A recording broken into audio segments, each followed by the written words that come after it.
And for humanity, we really do need to recognize that people who are different to us are part of us. We are all one.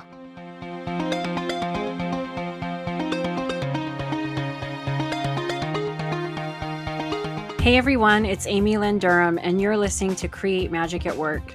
Create Magic at Work is on a mission to equip senior leaders with tools they need to be a true quantum leader and actually understand what that means. Improve employee engagement, retain top talent, and transform your workplace culture to have less drama and stress. So let's start making magic. Hey everyone. Welcome to another episode of Create Magic at Work. Today, we are coming to you, well, half of us are coming to you from Ireland. I have Monica Ross here joining us, and she is a fellow Edgewalker facilitator. She's in the Edgewalker leadership group with me. And for many of you listening, hopefully you've heard me reference the Edgewalker work before and learn a lot about it throughout the Create Magic at Work episodes. So I asked Monica to join us today because she has some amazing insights for leaders in the workplace. And we are going to talk about all things to help you de-stress your life and hopefully bring some more inner peace into your life. So Monica, welcome to Create Magic at Work. Thank you. I'm delighted to be here. It's a real pleasure. Yeah, thanks for joining. So it's morning over here for me in California, and it's evening for you, right? It's kind of mid to late afternoon. Yeah, just gone 4 p.m. Yeah, lately that's evening for me. It's approaching evening. As I continue to get older. Yeah. Yeah, I start quite early, so usually my last call would be 5 p.m. For my own self-care. But yeah, it's still bright. I think that's my my thinking when I say kind of late afternoon. Yeah. Well, thanks for joining us. Do you want to tell the Create Magic at Work listeners a little more about yourself and who you are and your work in this space? I can say a little. I suppose, I'm really conscious of not taking up too much space to talk about me, but I'm very happy to share what I'm passionate about. And for me, I suppose I always say that there are 4 pillars to the work that I do. And one of them is very much about embodiment, because I think, it's everything that we experience in this world, we experience through our body. And it's really important that we see it and use it as the resource that it is in our work as well as in all areas of life. The second is energy. And for many years now, I've been working with different energy modalities, and it's very much recognizing that our energy is affected by other people and by the organizations and the culture of the organizations we work in. And we also affect others. So having an awareness of how we impact and are impacted is really important. The third pillar is what I call systemic, and that's, looking at how we're all interconnected and how, its organizations are affected by the wider world and the political and environmental aspects. And we are all part of that, but also our ancestors and our family systems. We always try and find our family within every organization we work in. So all of these interconnections, it's really good to have an awareness of them. And the fourth pillar is the spiritual. And for me, spiritual isn't about religion. It's about what actually inspires me, what brings my life force up, what allows me to be the best that I can be for myself, for my family, for the people I work with and serve, and for humanity. So I would say there are the 4 pillars, and there are different offerings within that, which, I won't go into now. But yeah, the embodiment would be, it runs through everything I do. When you mention that the energy, something struck me while you were saying that the energy of how the energy of others affect us. That has always intrigued me. And I've interviewed different guests and asked them those similar questions. there's a scale, it's called the scale of motivation from Ian Marshall in this book by Dana Zohar called The Quantum Leader. And it shows these scales of certain energetic, I guess I would call them frequencies or ways that a company is operating. And it shows mathematically that if you show up and you're operating from a space of generativity or cooperation, but maybe the overall company is operating from fear or anger. Let's say fear, anger is like a -4, and cooperation and generativity is like a +4 on the scale. The best you can get is like this neutral space, +4, -4, you're at 0. And I'm like, wow, does it really affect us that much? I mean, at the same time, we could look at it as the glass half full, right? Like, oh, my cooperativeness and my generativity brought up that fear and anger, right, to that 0 mark.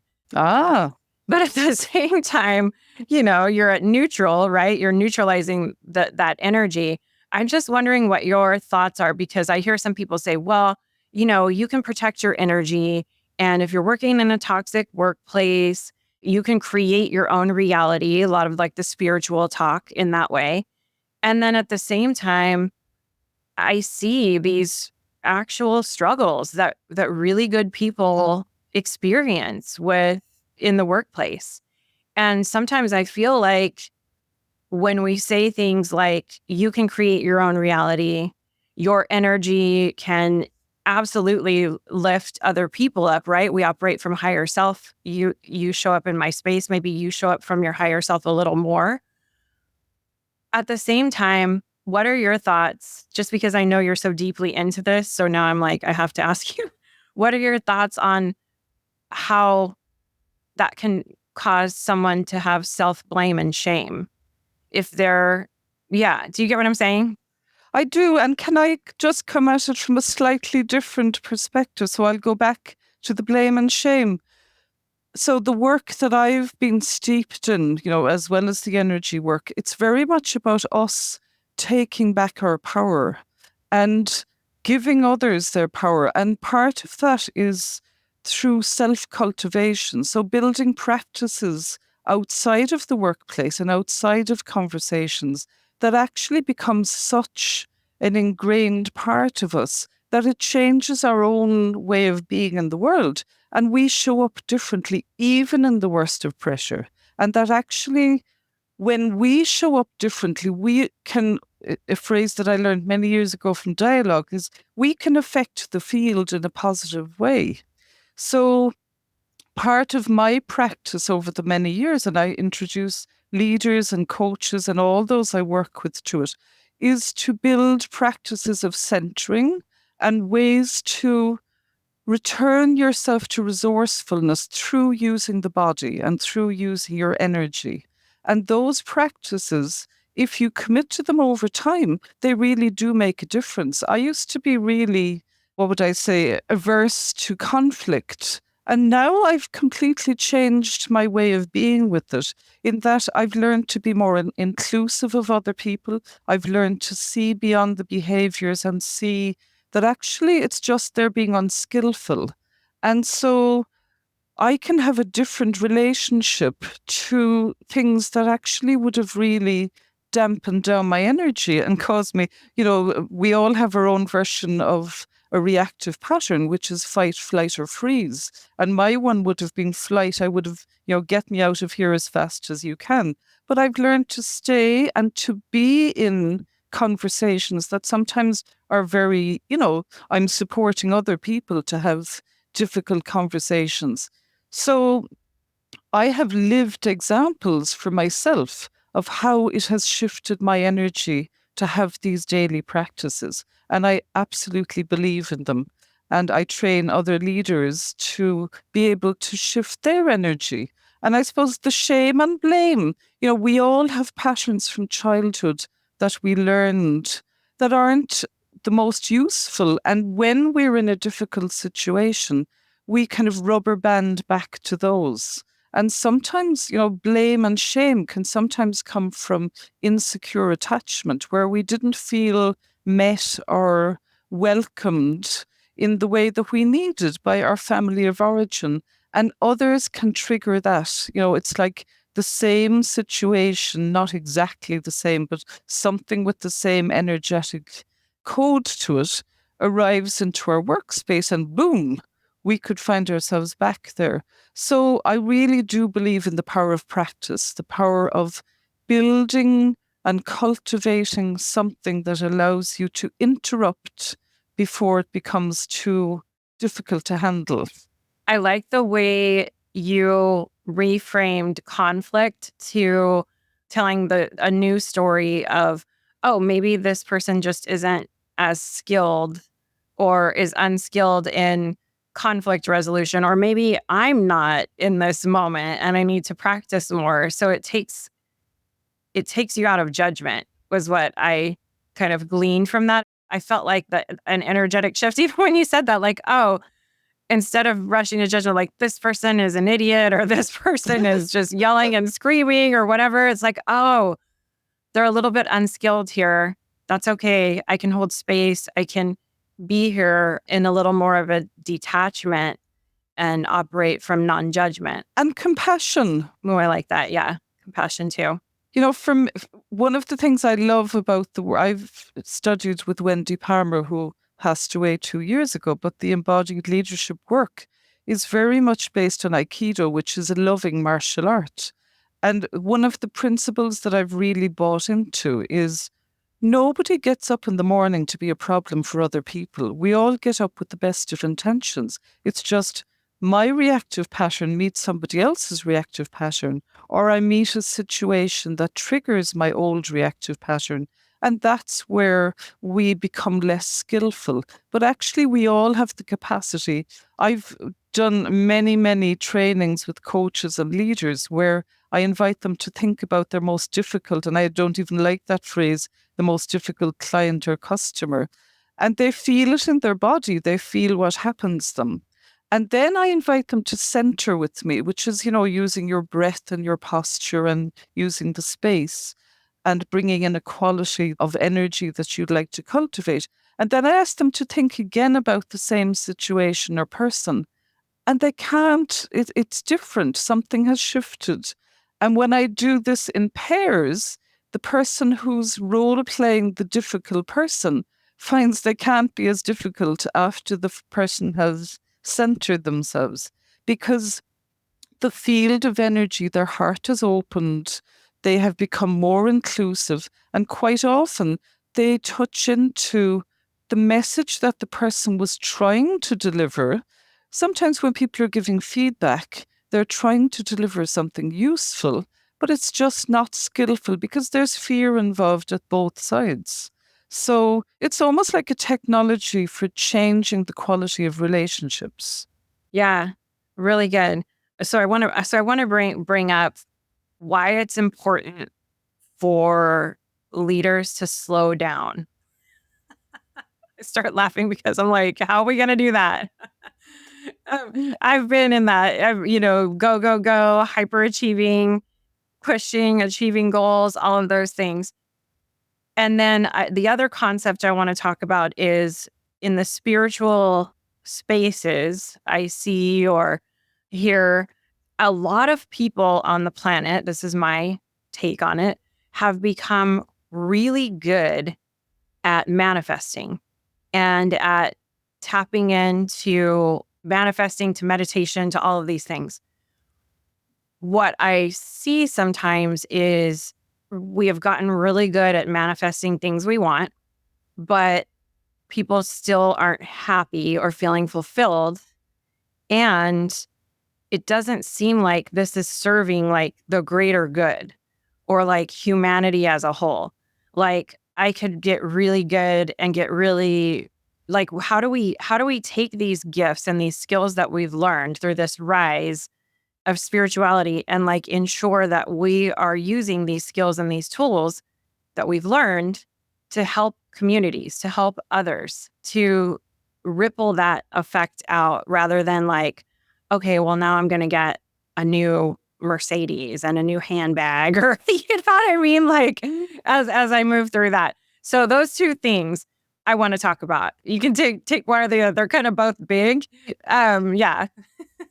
I want to know your thoughts on that. Well, it's interesting because as I was listening, it's almost like I wanted to kind of divide it into two parts. And the first is, working with the self.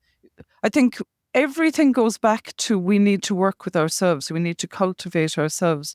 And I do believe that, by slowing down and by touching into our hearts more than our heads, touching into the heart and the gut. It's not that we tell the head to go off and, that we don't need it. We do need it, but we need a different quality of mind. And what I call that is the soul mind, which is a much more connected kind of mind to the ego-driven personality mind.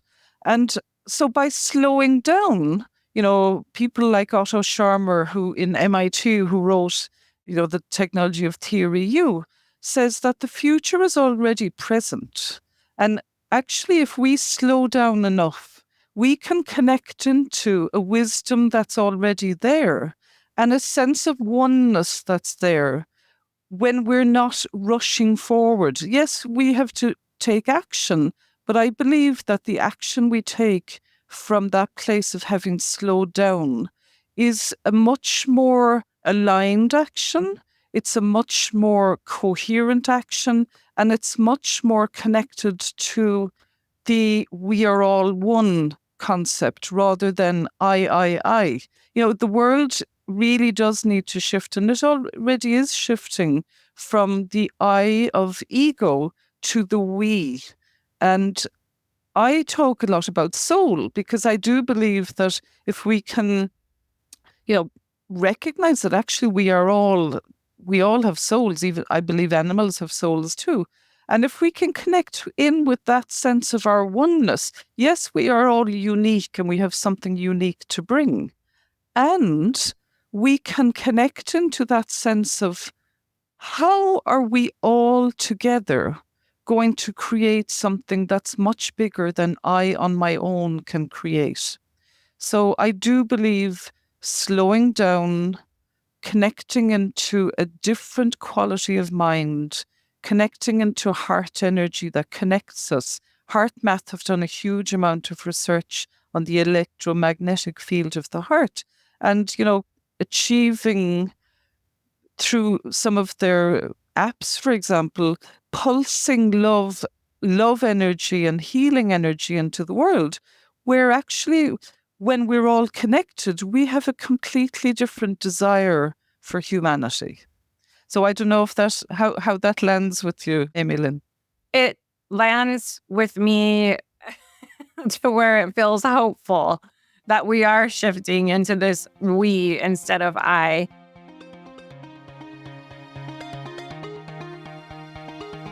All right, it's time for a fun, playful, quick break. And it's time for you to discover your spiritual intelligence at work. So over here at Create Magic at Work, we are not just a great podcast. We are an executive coaching firm, a team dedicated to helping leaders like you create healthier, more fulfilling workplaces. Whether it's through private coaching, transformative workshops, or impactful keynotes, we're here to help support your journey to have less drama and stress and more magical moments in your life. So have a little fun. Take our quick quiz in the show notes and see where you stand. Discover your spiritual intelligence at work.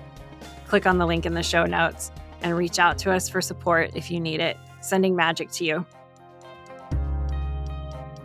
Another thing that came up for me while you were sharing, one of the skills in spiritual intelligence, actually the final one, is aligning with the ebb and flow of life.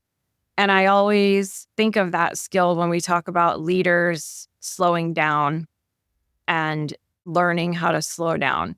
One of the stories with aligning with the ebb and flow of life is, I can't remember the exact person or story, but it's like the spiritual leader, it's where the dancer becomes the dance.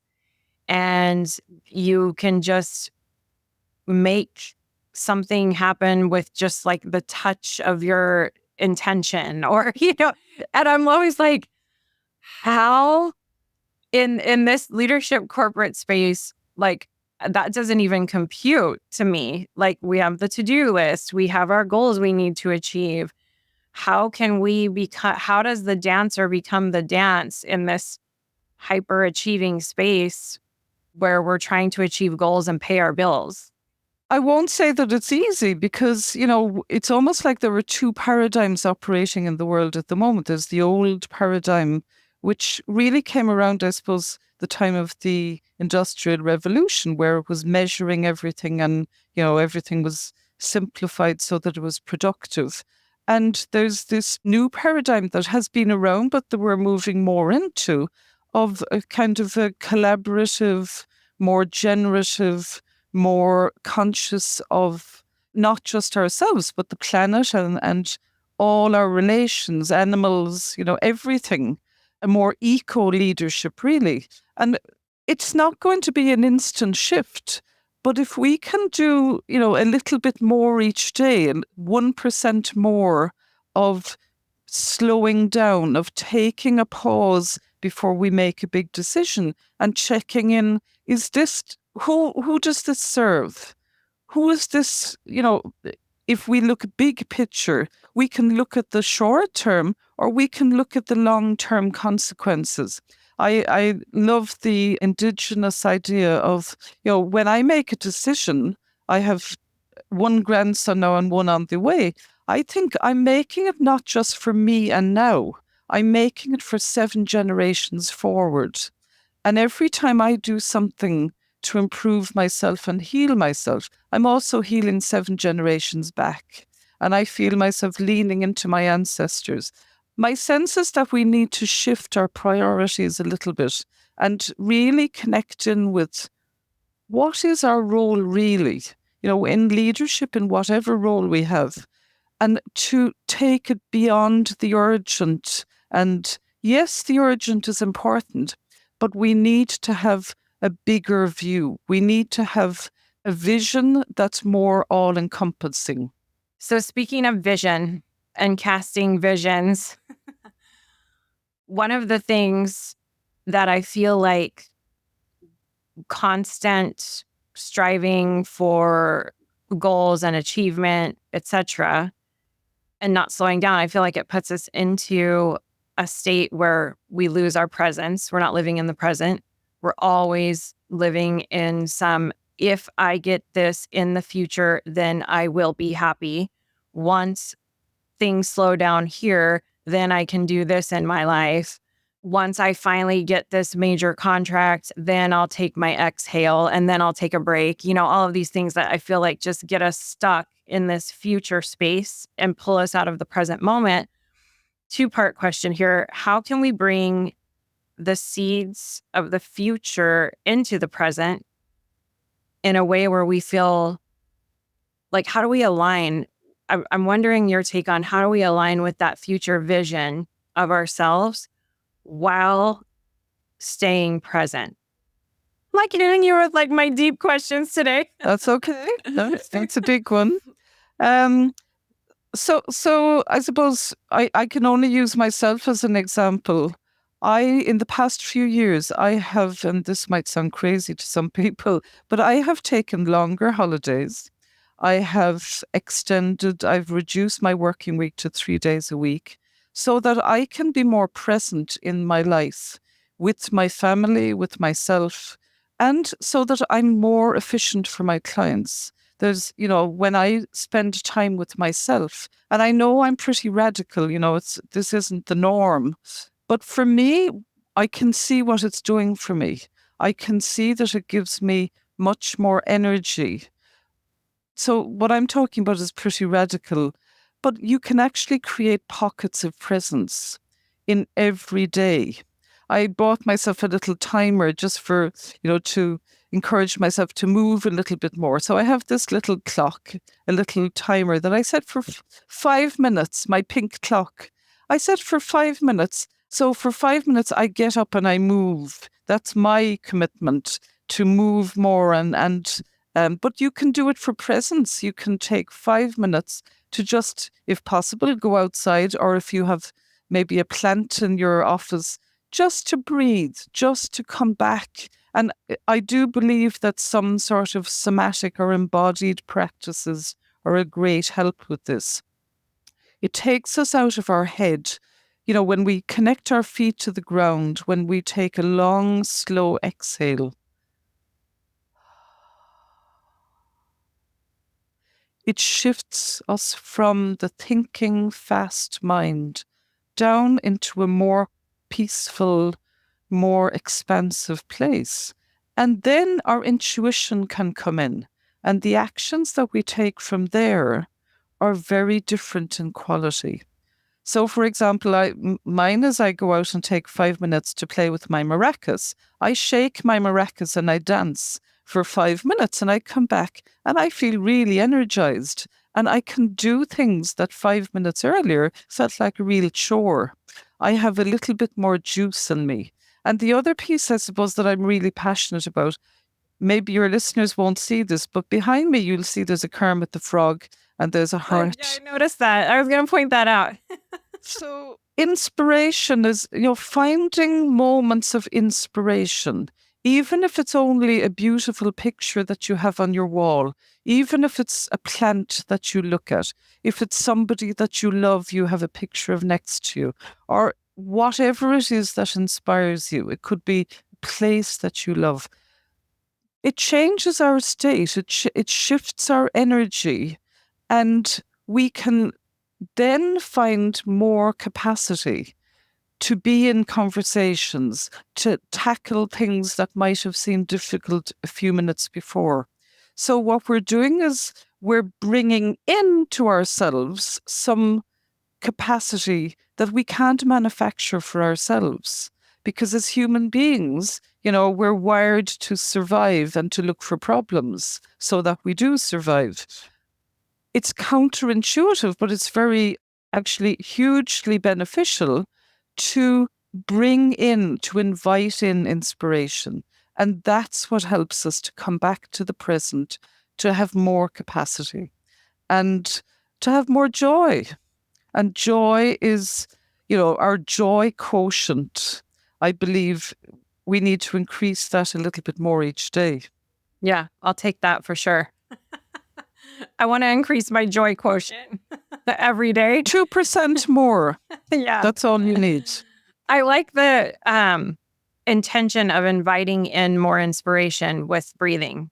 Just the call to, or even the affirmation of just saying that, I invite in more inspiration and see what comes from that.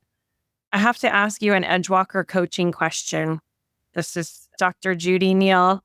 And then we'll pull a card for everyone today too, because this has been quite a beautiful conversation. And really, I don't know if I could say the energy was like very, very beautiful, like golden glittery. Okay. This is the Edgewalker coaching question. I ask clients this too after they take the Edgewalker profile as we're going through sessions. What can you sense but not yet see? Mm. And is that for myself personally or for the world? I would love to hear what you sense but can't yet see for the world.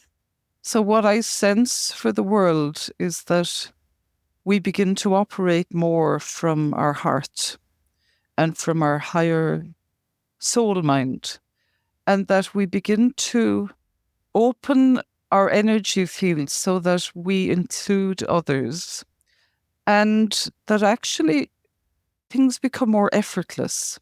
That by being in a place of this open-heartedness, and I know that, that might sound a little bit woo-woo, but actually I know the difference when when my heart opens and when my heart is closed.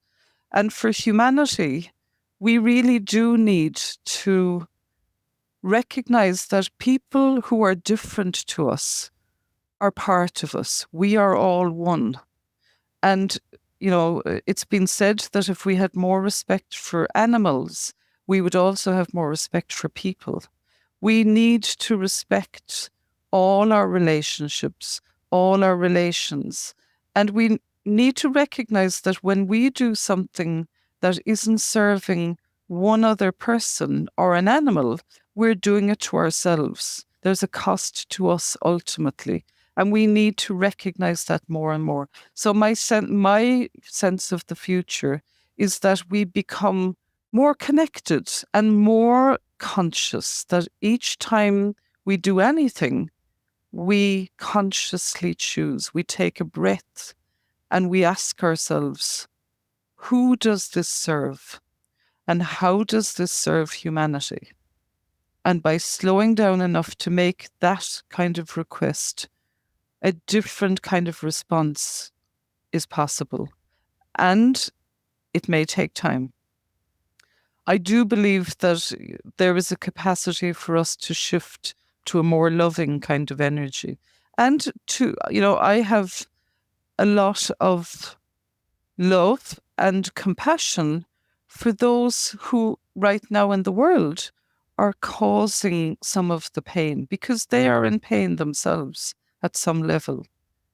Again, it goes back to no animal is going to hurt or bite another. It's when their back is to the wall that they come out fighting. And I do believe that human beings, when they're in a place of love and when they're in a place of peace, will find other ways to respond to even difficult situations. Yeah. I think it's the Buddhist prayer, may all sentient beings be free of suffering, came to me while you were sharing that.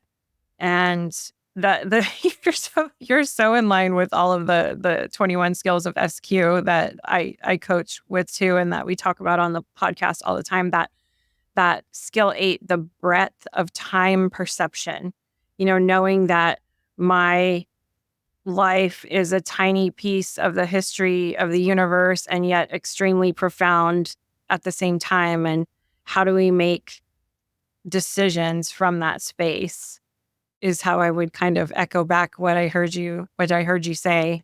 And then also, the experience of that we are all one and that our decisions matter and they do make a ripple effect and an impact, even if we don't see it right away. If we're conscious that every action has a benefit and a cost, and to recognize that there is a cost that comes back to us, even if it is to reduce our humanity, if we take a decision that hurts another. Well, on that note, I am going to pull a card for us and everyone listening. Let's see what we get today from the Create Magic at Work Journal Prompt Card deck. I'm curious what your take is going to be on this one, Monica. We got flexible persistence. The affirmation for everyone and us is I stay flexible and persistent when working through problems, knowing the only way out is through. I stay flexible and persistent when working through problems, knowing the only way out is through. I needed to hear this today. So, Monica, advice for all of us. I really dove into advice from you today because I feel like you're one of the wise Edgewalker leaders. And so I'm I know I asked you a lot of deep questions. So thank you for sharing everything that you shared. So one more with advice for everyone. What would you say to someone that is seeking solutions for a problem and they are trying to find what they're missing that could be available to them? One of my ways of working is to kind of slow myself down and just breathe and see what comes out. My sense is that when we're trying very hard, sometimes we push so hard that actually the most obvious answer is the one we don't see. And it's because we don't slow down long enough to hear our inner wisdom. And so not a lover of the word advice, my invitation is to actually slow down and ask of your heart, what would love do right now? What's needed here that would be the most loving, most generative response for all concerned. And to me, when I ask myself those kinds of questions, I'm often surprised at the simplicity of what appears in front of me. Really appreciative of that answer. I hope that helped a lot of people listening right now, that is seeking a solution or working through a problem and just feeling like they've tried everything and they can't see, something. So thank you for that. If people in the Create Magic at Work community want to reach out and connect with you, drop you a line, how can they connect with you? Well, they could connect with me, I suppose, in the first instance by email. So my email is Monica, Monica, at monica-ross.com, or my LinkedIn profile. I'm in the process of creating a website, and I'm smiling because it's a bit like gestating an elephant. I've had my business for something like 20 odd years. And I actually have never had a website. And it's because I believe I am my website. I show up in places, and if people like me, then they will find me. And people amazingly do find me in the most mysterious ways. So I'm a great believer in magnetic attraction rather than push. So there are ways of finding me, like breadcrumbs. And if those who really want to find me would like to, I'm about to make it a little bit simpler. I love that. I love that. And also, for those of you who are interested in the Edgewalker community, Monica and I are both typically at the cafes also. And I'm actually hosting the cafe the end of November, and this is going to air right before that. So join us in the Edgewalker Cafe, and we're going to be talking about with Dr. Aaron Tabacco, who's been a guest on the show too, about quantum presence and breaking time. He's incredible. So yeah, you can find us in lots of different places, and always check the show notes. We'll have links to connect to Monica as well. So Monica, thank you so much for being a guest on Create Magic at Work, and thank you for sending some magic to everyone today. Thank you, Amy Lynn. And, I send warm greetings to everybody who's listening. And I open my heart and send you heart energy, and also the energy of the sea. I live near the sea, which is outside my window. So I'm sending you the energy of the sea and my heart, and wish you the very best.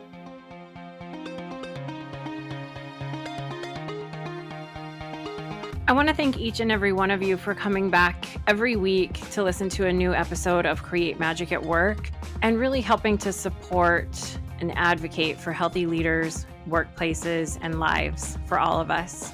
If you want any information on how to connect with me, click on the link in the show notes. You'll get access to all of the social media links for Create Magic at Work. Stay following along for more amazing episodes where we help you improve productivity and profitability in the workplace and decrease stress. Sending magic to everyone, and see you next time.